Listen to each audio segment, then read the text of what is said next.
今天花了27块钱买了3条猪肠头，我们来把它反过来，把里面多余的油脂给它剥去，再加入淀粉，还有盐，里里外外给它抓洗几遍。用这个办法呢，可以很好的洗去猪膻味。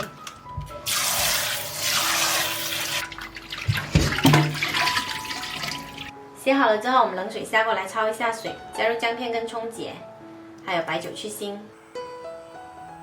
猪肠焯好了，捞出来洗去浮沫。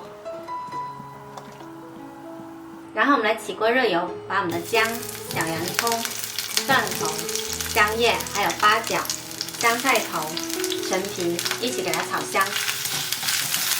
把料头炒香了之后，加入适量开水。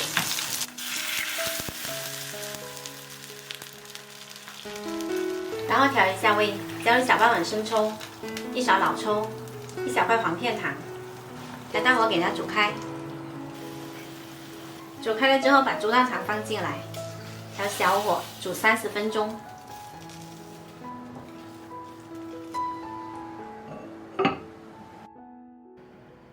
时间到啦，这个猪大肠呢已经煮好啦，哇，好香哦，颜色也特别好看。稍微放凉了之后，就可以切成小块啦。猪肠要切大块点，吃起来才过瘾。看我切就知道了，特别的嫩滑，然后又很 Q。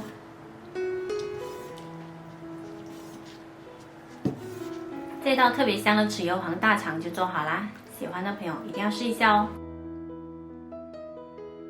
我是小坏，喜欢我的视频记得关注我哦。